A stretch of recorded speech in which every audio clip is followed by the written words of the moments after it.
Good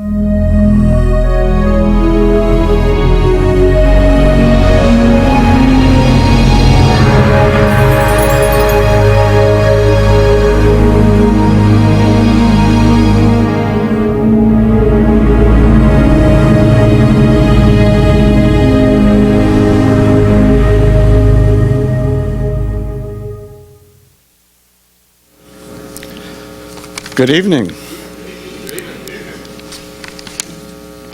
I'm pleased to welcome you to another CAP Center event. CAP Center exists to serve the community, and we do so providing a range of programs reflecting many differing points of view. Our mission at the CAP Center is to generate conversation, to engage public debate, not to advance any particular view other than civility, which is essential to democracy. Next week we'll have another, I'm sure, very provocative event here when we welcome Pumla Gobodo Madikizela to Santa Barbara from South Africa. She was appointed by Nelson Mandela to the Truth and Reconciliation Commission in her country and will tell a compassionate and riveting story about the struggle for human rights in that country. This evening's event is co-sponsored with UCSB Arts and Lectures, the Center for the Cold War Studies at the university. We're also pleased to have the UCSB bookstore here with copies of Lou Cannon's books. It's my understanding they have two of his books, one about President Reagan and one about Governor Reagan. And after his lecture, for those of you who would like to purchase one of his books, the books are on sale out front, but Lou Cannon will be down here with a table. It's actually there, you can't see it. And he'll be happy to sign your book. Why a CAP Center lecture on Ronald Reagan and Arnold Schwarzenegger? Well, the short answer is they're both Californians, sort of, and both are actors turned politicians, and in that respect, both are some semi-mythical figures in a state that has from time to time looked to Hollywood for deliverance. If you think I've used religious-sounding words in describing them, then you get the point. It's a CAP Center event. As Tocqueville observed well over a century ago, religion and politics in this country are deeply intertwined in very subtle ways. Our politicians often talk like preachers, and our preachers are pretty good at politics, even when they deny it. If we're to believe the polls and surveys currently, it is also the case that for many Americans, religious belief and practice are bound up with political ideology. So why a lecture on this topic? Because we live in California, a place where celebrities have a stronghold on the popular imagination, and it is good for us to know more about ourselves. And we have an expert to help us. Lou Cannon has followed politics in California since the days of Governor Pat Brown. He is a seasoned observer of the shifting moods in this state, this most volatile of states. He brings a nuanced perspective to his writing on politics and its underlying values.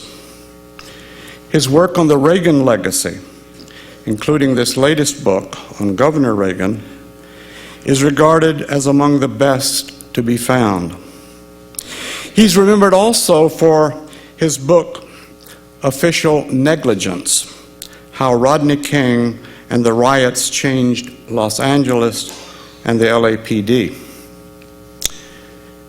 Lou Cannon has won many awards.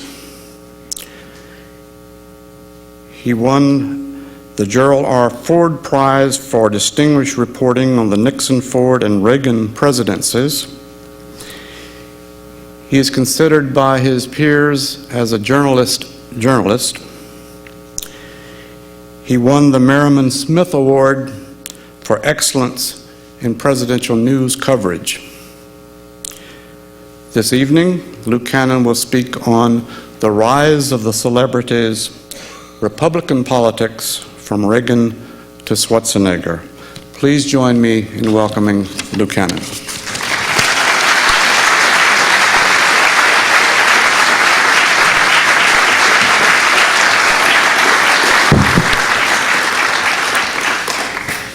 Thanks, Clark, for that generous introduction. It's pretty much the way I wrote it. But I can't match Clark in his eloquence. It's a special pleasure to address this gathering. I have good friends here from the university, my wife Mary and my friend Pat Van Avery and John Wilhelm are here. My son David Cannon and his wife Susan from Seattle are here. And it's especially a privilege to be here because of my esteem for Walter Capps and for Lois Capps, our representative in Congress, and the entire Capps family and the Capps Center. I had the good fortune to know Walter, although certainly not as well as Dr. Roof and some of you. Walter called me in 1994 when he was running for the House and I was a reporter for the Washington Post, the West Coast bureau chief. And although I told him I wasn't writing about his race, he wanted to have lunch. And we did, the first of several lunches at our great local saloon in the Nugget in Summerlin. And Walter wasn't your ordinary politician. Indeed, he wasn't very partisan at all. He was interested in ideas, yours and his. I have a certain acquired skepticism about politicians, but I appreciated what Walter had done to reconcile Vietnam War veterans and draft resistors. And my recollection, I guess, is that I thought Walter was a bit too academic. My academic friends here, I apologize to, but I thought he was too academic to be a successful politician. And because he was candid and invited candor in response, I probably told him as much. You'll recall that Walter didn't quite make it that first time, although he came close. But he persevered at Capps quality, and he won 2 years later. My favorite Walter Capps moment came at the Democratic National Convention in 1996, when all of the House members, who are nominated, all are given a moment or two. It's their 15 seconds of fame at the before television at the Democratic National Convention. All of the candidates, except for Walter, talked about how wonderful they were. Walter, as I remember, talked about Thomas Jefferson and the Constitution. Yesterday, in an op-ed piece in the New York Times, headlined "The Vital Republican Center," Christy Whitman, formerly the administrator of the Environmental Protection Agency and governor of New Jersey, made an articulate, if rather plaintive, case for an endangered species known as the Republican moderate. If such creatures still exist in the Bush administration after Whitman's departure, she didn't mention them. But as Whitman sees it, Republican moderates are alive and well in the state houses of the United States. She pointed out, accurately, that 15 of the 20 states carried by Al Gore in the 2000 election have Republican governors, and that most of them are moderates. Ms. Whitman singled out 3 of them: Governor George Pataki of New York, Governor Linda Lingle of Hawaii, and Arnold Schwarzenegger. California isn't usually high on any moderate list. And its Republican Party has long been among the most conservative in the nation.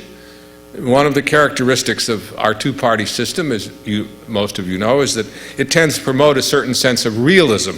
After the resounding defeats that Barry Goldwater suffered in 1964 and George McGovern suffered in 1972, the impulse of the surviving party leaders was to sort of rush to the center and recapture lost ground.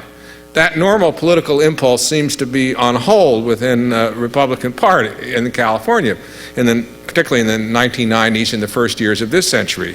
As Republican fortunes declined, state party officials became more and more isolated from the people and social issues, notably abortion and gay rights.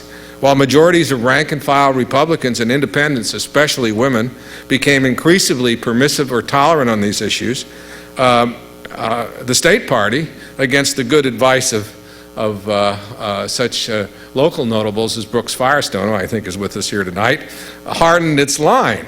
This happened at a time of demographic change in California, with Latinos coming into the electorate in increasing numbers and voting overwhelmingly Democratic. The Republican Party reached its nadir in 2002 when Bill Simon was the party's nominee for governor, and Democrats won every statewide race. So what happened? How is it that California all at once has a Republican governor and one who is moderate on the social issues to boot? Well, none of us can choose our parents, but there's an old saying among politicians that the next best thing is to be able to choose one's opponents. And what happened in California was sort of a reverse twist on that. Gray Davis played a role, or tried to, in choosing his opponent in the 2002 Republican primary, when his campaign spent an estimated $10 million in television advertising to demonize Richard Riordan, who was the former Los Angeles mayor. Mr. Davis did this because he considered Mr. Riordan a tougher opponent than Mr. Simon. Mr. Davis told me during the 2002 campaign that he had meant only to get a head start against Mr. Riordan, whom he assumed would win the primary. And he was surprised when Riordan lost. I think Mr. Davis was being truthful in saying this, but it's really dangerous to meddle in the other guy's primary.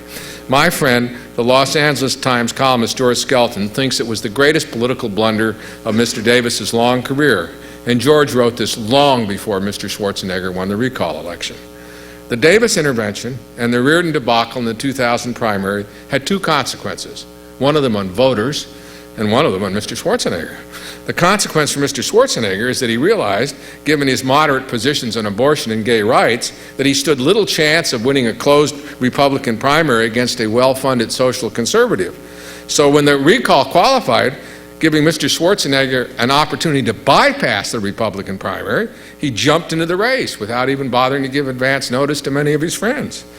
The consequence for independent-minded voters and for moderate Republicans is that recalling Governor Davis less than a year after he'd won a statewide election did not seem as radical an alternative as it would have been otherwise had Mr. Davis not meddled in the 2002 Republican primary. There were a lot of people, and I was one of them, who felt that when Mr. Davis argued that there was the people had already made their choice, that we hadn't really had that much of a choice in 2002, and I think that's one of the reason that Mr. Schwarzenegger won. Why did he become such a consensus choice, though, of Republicans and independents? And why did he run so strongly among Democrats, winning a respectable share of votes from Latinos, even though the leading Democrat was Latino? Well, one answer, as the lawyers in the room might have it, is that Mr. Schwarzenegger was the residuary legatee of all the grievances that existed against Gray Davis, justified or not. And the other is that Mr. Schwarzenegger is a celebrity who transcends the rules and is judged by a different standard than ordinary politicians. What is a celebrity? The social historian Daniel Borstein has defined a celebrity as a person who is known for his well-knownness. That's an interesting definition. I would include everybody from Saddam Hussein to Michael Jackson. It wouldn't include most ordinary politicians, including Gray Davis. Now, we shouldn't be frightened of this. Americans have never shrunk from celebrities. On the stage of presidential politics, beginning with George Washington and continuing through U.S. Grant and Dwight Eisenhower, many of our celebrities were generals. What famous generals as political candidates have in common with actors, or historically did, is the ability to fire the public imagination. Modern California was created by imagination. Our state is the embodiment of the American dream, described by William Faulkner as sanctuary on earth for individual man. It's the place of seemingly limitless possibilities, and nowhere more so than in Hollywood, the great American dream factory. So it seems to me quite natural that politicians turned to Hollywood in time of need. In the 1940s, when Democrats were a minority, they persuaded the actress Helen Gahagan Douglas to run for the House. She won. In 1950, she ran for the Senate, where she lost to Richard Nixon after a campaign in which Miss Douglas was notoriously described as the Pink Lady. A few years later, Democrats approached another actor to run for Congress. He was rejected because the Los Angeles County Democratic Central Committee considered him too liberal. The actor's name was Ronald Reagan. When Mr. Reagan was inaugurated as governor in 1967, U.S. Senator George Murphy attended the ceremony. "Well, George, here we are on the Late Show again," Mr. Reagan quipped. They had been friends since Murphy was a song and dance man and Reagan a rising star. Murphy didn't have Reagan's staying power, but it took a celebrity, or more precisely, the son of a celebrity, to beat him. Murphy was defeated in 1970 by John Tunney, a son of the great heavyweight boxing champion Gene Tunney. The interesting commonality between the actors on this list, Douglas, Reagan, and Murphy, is that their parties turned to them after more orthodox candidates had failed. So it's not surprising that Republicans, down for the count, seemingly, in 2002, should turn to Mr. Schwarzenegger. Now, I think, as we're here tonight, it's way too early to tell whether Mr. Schwarzenegger is going to prove another Ronald Reagan or a Jesse Ventura, the ex-wrestler and former governor of Minnesota, who was content to remain a celebrity and never really acquired the art of governing. It's early, but there are some promising clues in both the rhetoric and the actions of Mr. Schwarzenegger. George Skelton, hitherto a skeptic, is impressed by Mr. Schwarzenegger's willingness to compromise. The bond issue, in which we're going to be asked to vote next March, is as much the work of the Democratic staff of the Assembly as it is the governor's staff. In 1967, when the billion-dollar tax bill that Mr. Reagan embraced in the early weeks of the governorship, it was largely written by the staff of Democratic Assembly Speaker Jess Unruh. I'm as interested in Schwarzenegger's rhetoric, which I consider rhetoric a precondition to successful government. And no doubt many of you watched last week's State of the State address. Afterward, I was on Warren Olney's highly rated NPR program, radio show, and I was struck by the high marks that were given Mr. Schwarzenegger by Democratic legislators and consultants. Some of this is probably the fear factor, as Mr. Schwarzenegger has Mr. Reagan's ability to go over the heads of the legislators and talk directly to the people. But some of it is because Mr. Schwarzenegger has an ability that was lacking in his immediate predecessors, the career politicians Gray Davis and Pete Wilson, to fire the imagination of Californians. In his speech, Mr. Schwarzenegger quoted Reagan as saying that America is an empire of ideals and used it as a springboard to his own declaration that California is an empire of hope and aspirations. For the old folks such as myself who were watching this speech, it was a resonant declaration that was reminiscent of some of Mr. Reagan's early speeches. I started covering Ronald Reagan in the summer of 1965 when he was an undeclared candidate for governor, and I was a reporter for the San Jose Mercury News in Sacramento. Someone asked Mr. Reagan what kind of governor he would be. "I don't know, I've never played a governor," he said. It was a typical self-deprecating wisecrack that contributed to the view, among those who thought that Reagan was a lightweight, washed-up actor who was unqualified for public office. Reagan contributed to this underestimation. He was a deceptively amiable man with strong convictions and a set speech. He rarely met a statistic he didn't like.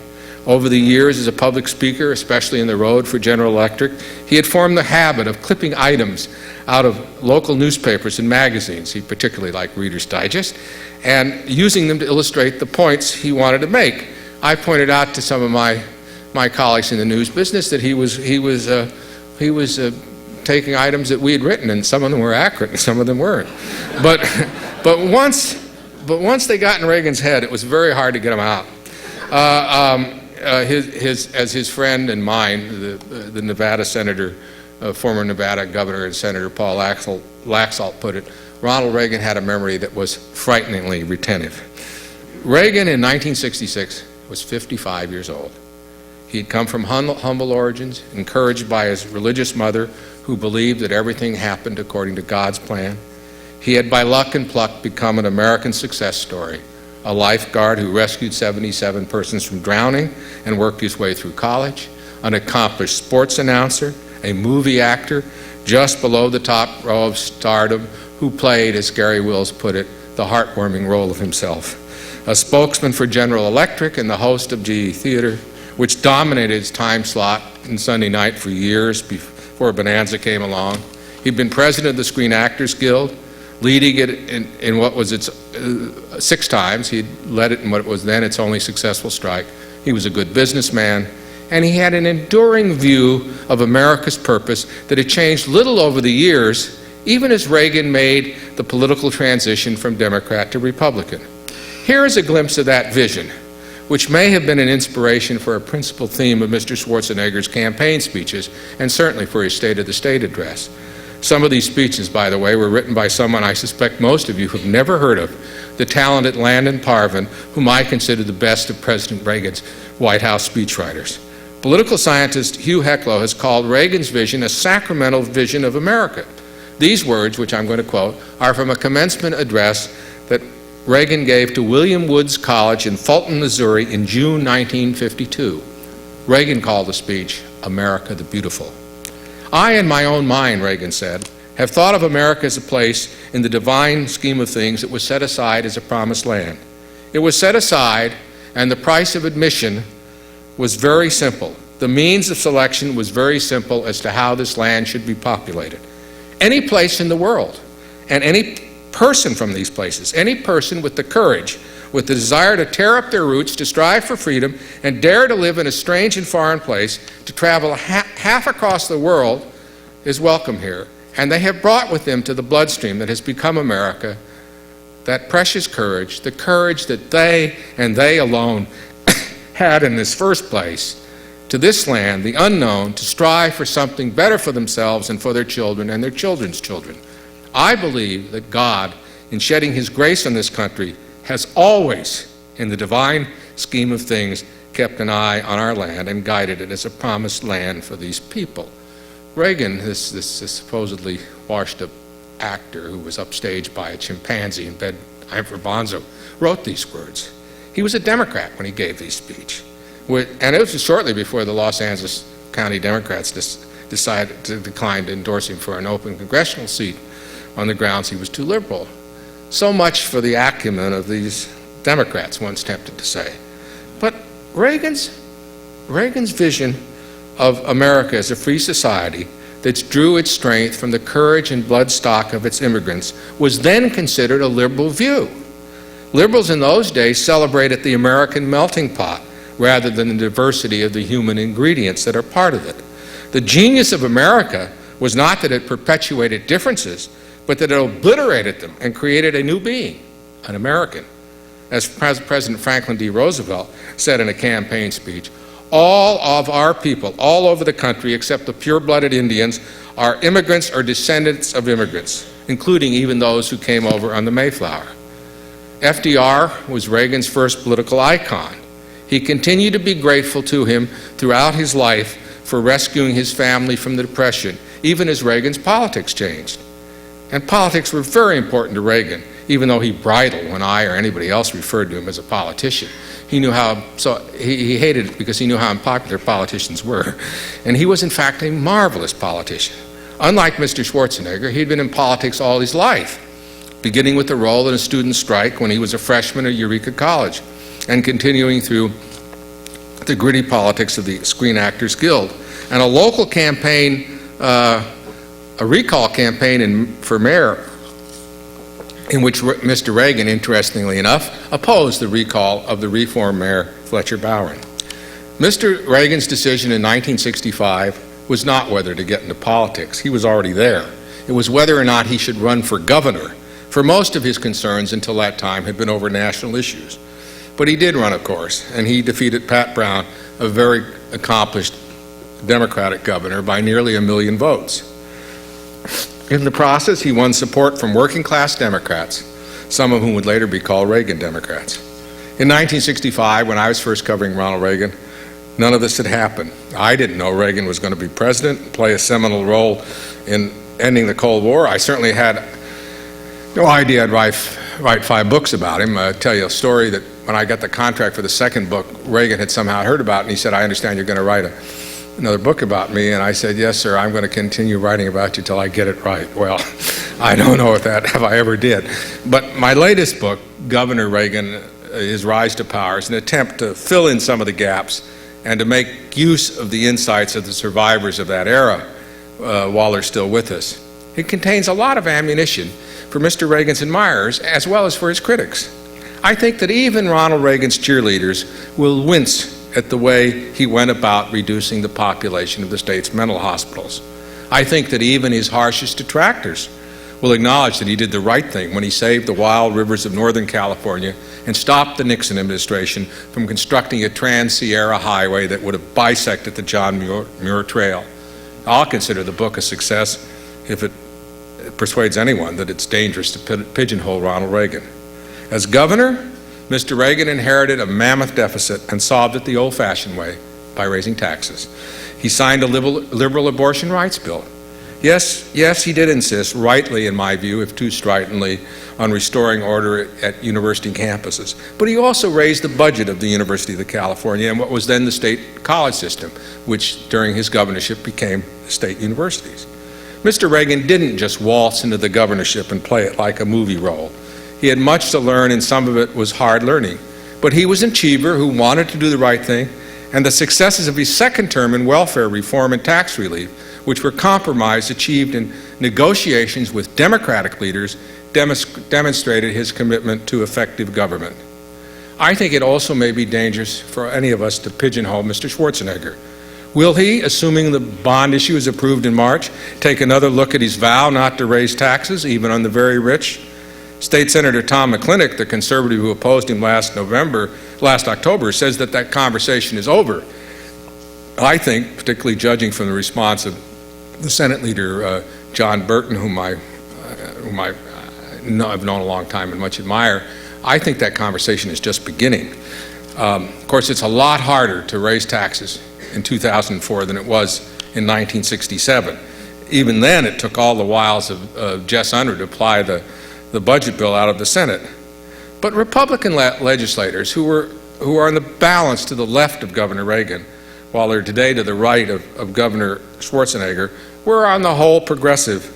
Assemblyman Frank Lanterman, who was one of the most conservative Republican assemblymen, he was the leader of the efforts to establish community mental health centers and to protect the disabled. I want to return just for a moment to the issues raised by Christy Whitman in that New York Times article. Are the moderates indeed the vital center? And what portent does the ascent of Arnold Schwarzenegger hold for the future of the Republican Party in California? I don't know the answers to the questions. Extremism in the defense of liberty is no vice, Barry Goldwater said in accepting the 1964 Republican nomination. Moderation in the pursuit of justice is no virtue. Those were incendiary words at the time, but I think there are moderates today who would agree with them. On the other hand, I remember a point that was made to me by President Reagan's pollster, Richard Wirthlin. Mr. Wirthlin observed that Ronald Reagan's poll ratings when he was president, they rose every time when Congress passed a bill, usually a budget or tax bill. Mr. Wirthlin believed that voters responded positively to signs that the President and the Congress were working together to solve the nation's problems, as well they should. I don't want to give my memories here too much of a romantic glow or take a Rebecca of Sunnybrook Farm view of history. Partisanship has its places, and there are legitimate differences among Americans on the war, on the economy, and on social issues that need to be debated. But I think we've lost a valuable margin of civility in the process, an issue which I'm quite sure that Walter Capps, the most civil of men, would agree. President Reagan and House Speaker Tip O'Neill, they were rarely in agreement on any issue. They were so much in disagreement that I think if one of them took a stand, the other instinctively took the other side. But both of them had what our founders called a decent respect for the opinions of mankind and, as Walter Capps did, the opinions of each other. Tip said to Reagan early in his presidency that he and the Republicans in the House, then led by a fine man named Bob Michel, were friends after 5 o'clock. On several occasions, when the Congress and the Reagan presidency were at loggerheads, Tip would call the White House in the middle of the day and ask to speak to President Reagan. And he'd ask him if it was after 5 o'clock. For you, said the president, for you, Tip, it's always after 5 o'clock.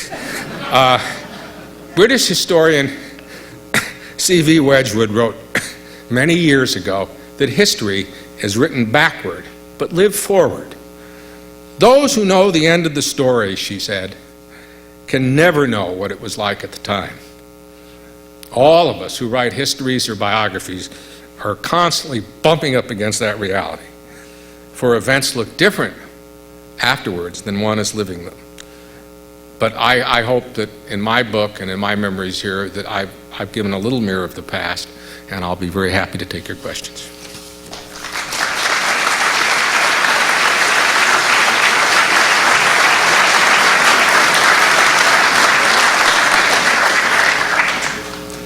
Thank you, Clark. Thank you very much, Lou Cannon, for a wonderful overview of the Reagan and Schwarzenegger, well, the Reagan legacy and the Schwarzenegger prospect. So we're going to accept your questions.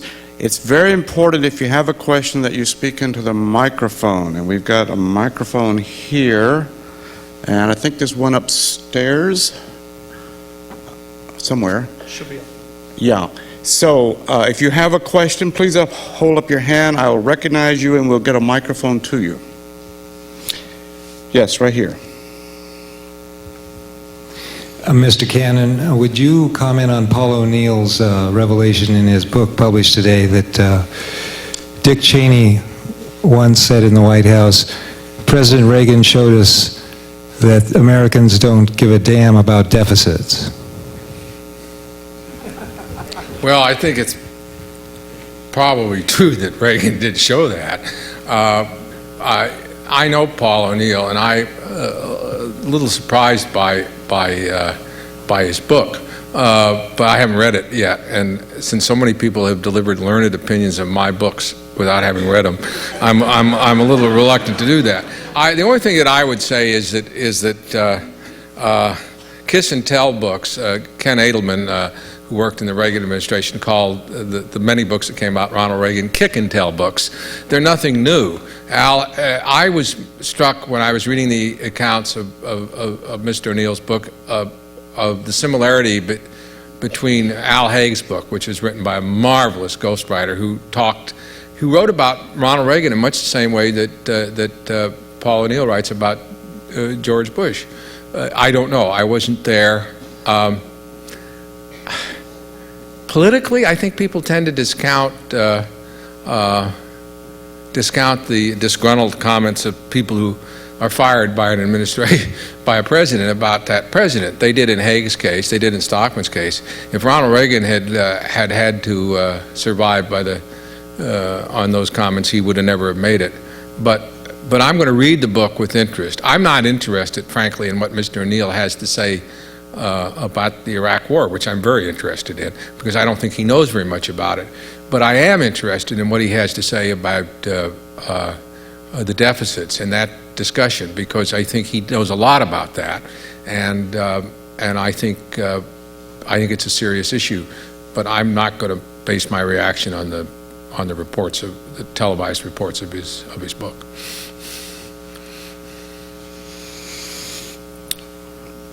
Yes, Mr. Firestone.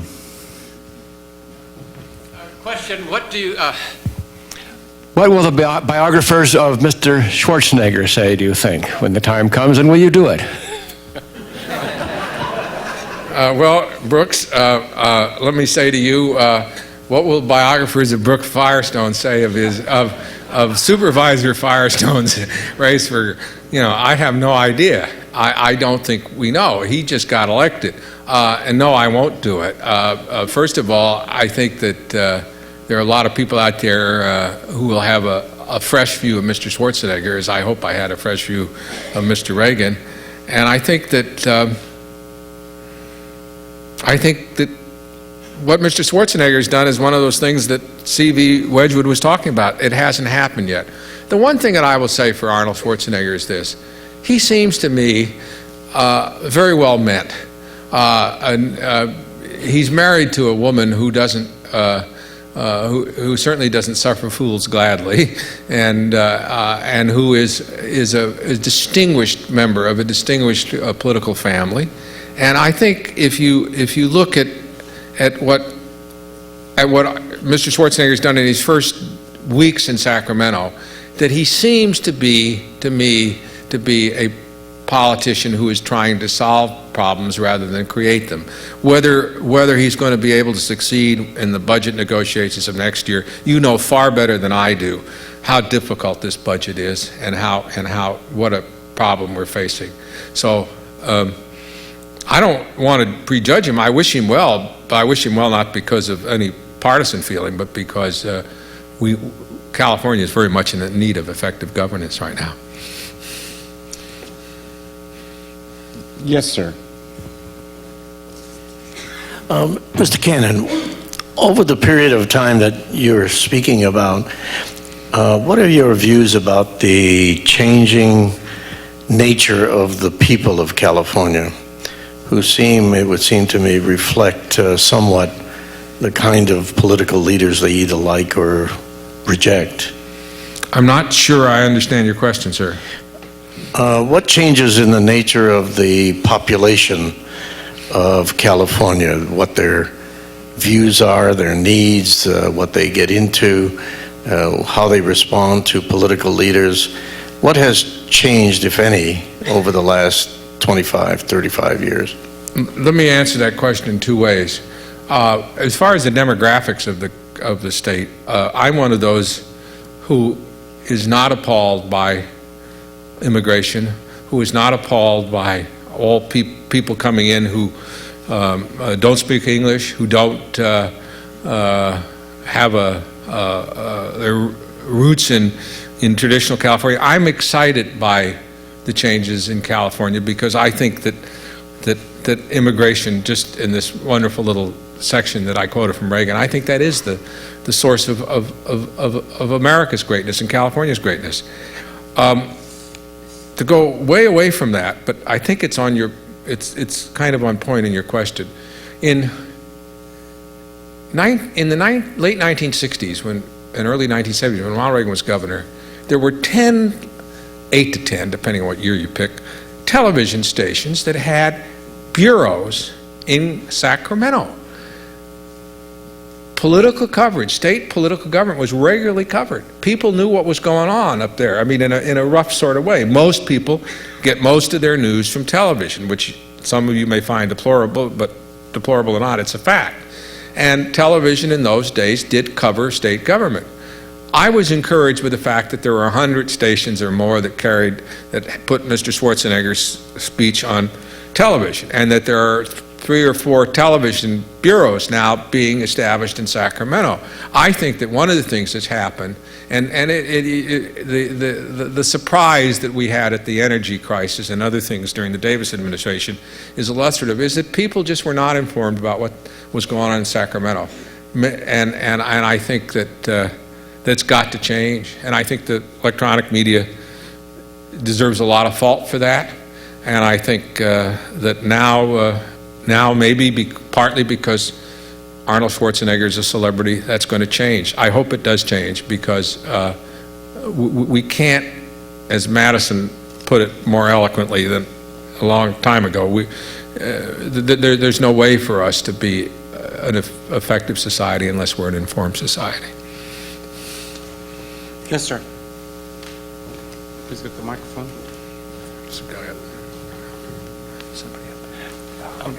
Mr. Cannon, recently Governor Schwarzenegger raised the fees at UCs and Cal State universities, 10% for undergrads and 40% for graduate students.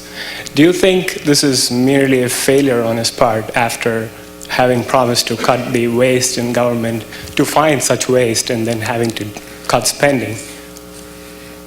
Or do you think it's actually actually an effort to have discourage education and have more uneducated people to make it easier for celebrities to get elected. Well, you know, the great issue on which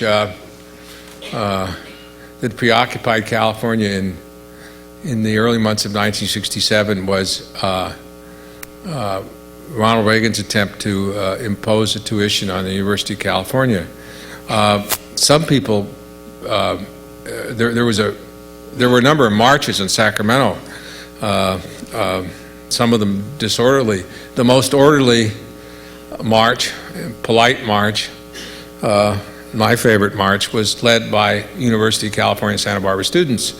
And they went up there to protest tuition. It took a long time for Reagan finally prevailed, but it took him years to do it. And it was so hard to do with the Board of Regents, he almost concluded that it wasn't worth the candle. I think that fees are bound to be raised on students and everybody else. They're still relatively low by the standards of most states. My quarrel with the increased fees is not with the fees themselves, but with what I consider the sort of mania of not just Republicans, but particularly of Republicans, this fear and loathing of any tax increase. I mean, any kind of fee is in a way a tax increase. I'm frankly less concerned, to be honest with you, about the increase in student fees than I am in what the budget portends for the disabled and the poorest citizens of California. And I think it's clear from my own remarks that I'd much prefer a small income tax raise on the wealthiest Californians to cutting the budget for the disabled. But to me, that's a bigger issue, with all due respect, than the increase in the fees for the students. Yes. Kevin Phillips has written a book right now that talks about the Bush presidency as being kind of an advancement of aristocracy, and he talks about the relationship between Vice President Bush and President Reagan being kind of rocky.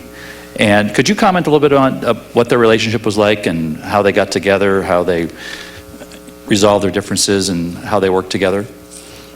Well, I haven't read Kevin's latest book. His evolution is somewhat staggering to me, because when I was reading Kevin, it was about the emerging Republican majority.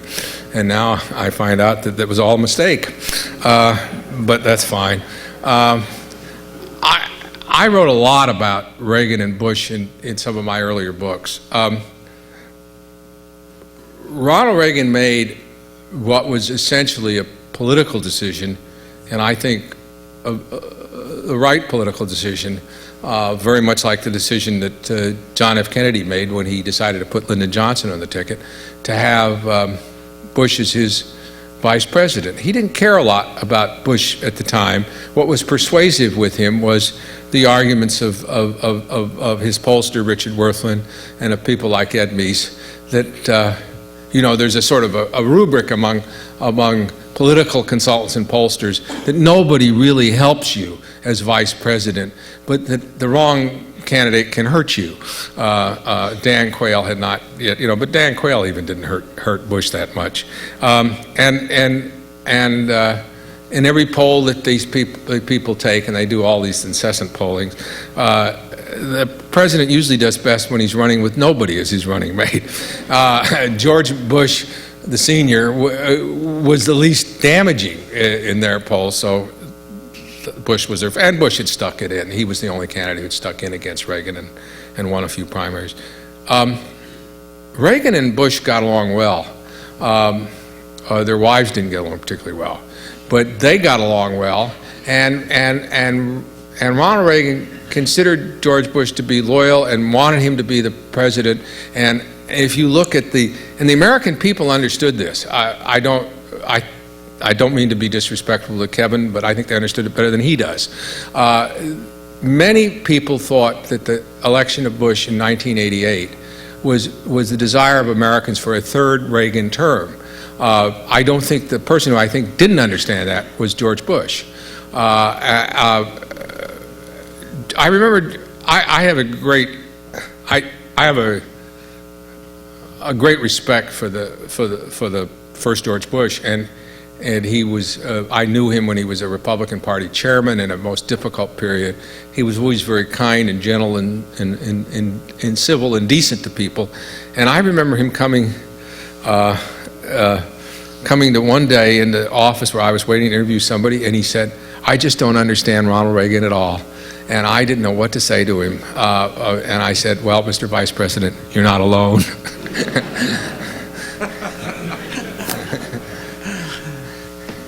Yes, ma'am. Microphone's on the way.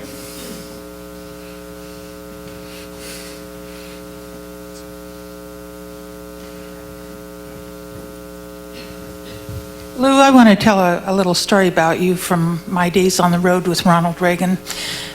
I did all the carding for his speeches and had to give those to him early in the morning so he could go over them. And as you know, we did a lot of touch and goes. And I remember Lynn Nofziger coming back and saying, I went to Lou Cannon and I said, "Why are you writing all those things about Ronald Reagan?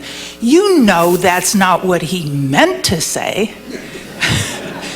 And you very calmly said to Lynn, "Well, you know, you've been in the business a long time too, Lynn, and I'm not in the interpretation business. I write what I hear." And from that point forward, I want to tell you that you set Ronald Reagan straight, because he knew that you'd be out there and you'd be writing what you heard. I thought that was a great story. Thank you.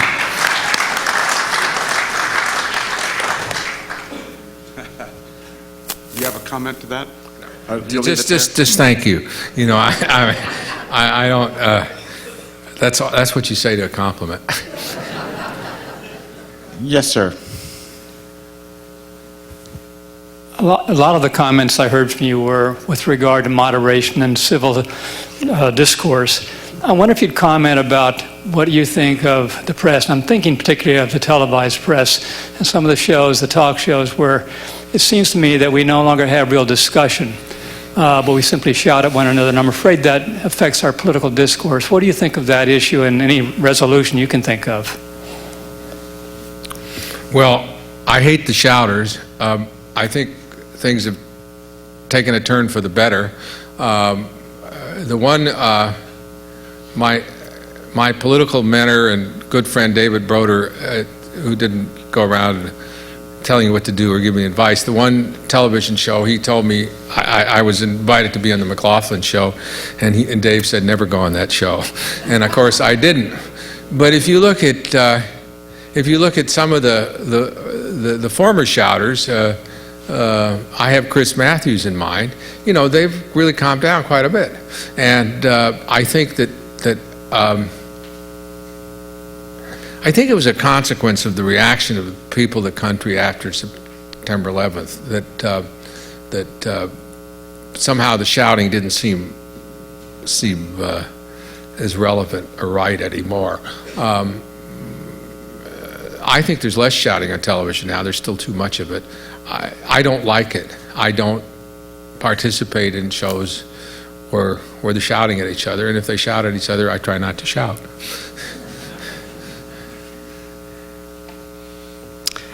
Yes, upstairs. I was just wondering if you could comment on all the controversy that happened last fall over the Reagan television fiasco and all of the opposition to that came out. I think I'm with you. Is this the show that started out as a CBS show and then was a Showtime? I got roped into doing commentary on that, and I was I was so over the top in my commentary because I really disliked the show because it was almost like it made a real effort to be historically inaccurate. You could write a very critical program about Ronald Reagan or any president, and it seems to me that the facts would serve you better than fiction. And I guess I was terribly disappointed in the show because, and I also thought it was a crashing bore. I'll tell you something, I probably shouldn't say this. But my publisher wanted me to comment on the show, and they brought me back to Washington and, put us up in a nice hotel, and they gave us the VHS or whatever it was, this, tape of the show, and we all had our own little players, all the people in the room, and I put it on, and I fell fast asleep. Now, I got up and I watched all the show. I mean, but I thought it was at the time I was really outraged at its fictionalizing of things where facts would have served him better. In retrospect, I think it was a crashing bore. Okay, we'll take one or two more questions if you have them. Let's see. You next, and then upstairs. Can you tell us how you think history is going to judge Ronald Reagan relative to the other presidents? A few years back, Margaret Thatcher spoke at USC and was asked who she thought, the greatest American was in her view, and she said it was Reagan. Who was that? Margaret Thatcher. A couple of years ago, Gallup took a poll just to ask Americans who was the greatest president. Reagan came in first, JFK came in second, and Lincoln came in third. Well, now to a historian that would seem pretty silly, but I think it actually, and I'm sure that President Reagan, were he able to comment, or President Kennedy, if he were with us, would put Lincoln, first on that list. But the fact is that Lincoln did as well as he did in just sort of a spot poll, I thought actually was pretty good. And I think that I've written a lot about Ronald Reagan, and I don't want to try to summarize it glibly. But just two things and where his standing is, and I've contributed to these historical things where you rate them, God knows, I hate those ratings. George Washington and Abraham Lincoln are always at the top. Warren Harding and Buchanan are dependably at the bottom, and in between it's a real mess. James McGregor Barron's, who is the great political scientist who wrote about FDR, thinks that Reagan will be remembered as a great or near great president. What I usually cite when I'm talking about the Reagan legacy is the comments of the Soviets, particularly of Alexander Besmertnik, who was the deputy foreign, Fred Logoval and Professor Hasegawa and others who are here tonight know these people better than what they had to say, much better than I do. But they all think that Ronald Reagan contributed mightily to the INF Treaty, to the first treaty that reduced nuclear weapons, and therefore to the reduction of nuclear arms and the eventual dissolution of the Soviet Union. I think that's such a transcendent issue, such a transcendent accomplishment, that I think if we are able, and I have no idea of knowing, if we are able to avoid nuclear war with the proliferation that's occurred since then, I think Ronald Reagan's going to be remembered very, very, very well in history because of that alone. To put him at this level and Theodore Roosevelt at some other, and and Clinton at some other, I'm afraid I can't get involved in that. But I think that Ronald Reagan, on balance, because of the success of the policies vis-a-vis the Soviet Union, will be well remembered if we are able to avoid nuclear war. Yes. Mr. Cannon, you obviously had a very special relationship with Governor and President Reagan. I'm wondering if you have your eye on anyone who's going to become Governor Schwarzenegger's Lou Cannon. I hope that there is somebody out there who is planning this endeavor. I don't have that person in mind. I don't know if he's here tonight, and he probably wouldn't like me saying it if he was here earlier at dinner, but Jerry Roberts, who I knew before he'd gone to glory and become a publisher when he was a very good political reporter for the San Francisco Chronicle, wrote an excellent biography of Senator Feinstein. Maybe he'd like to take a crack at it. Well, I want to thank this audience first before I thank Lou Ken. I want to thank you because this has been an extraordinarily civil audience, respectful, good questions, tolerating answers. This is exactly what the Capps Center seeks to do, is to have an exchange of ideas, and I thank you for the way in which this has been conducted.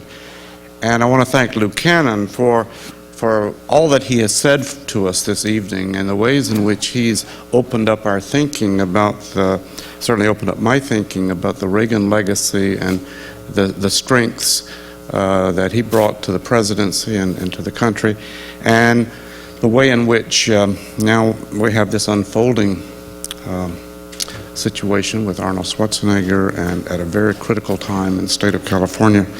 I'm more convinced than ever that we made exactly the right decision when we chose Lou Cannon to speak to this issue at this particular time. Please join me in thanking him.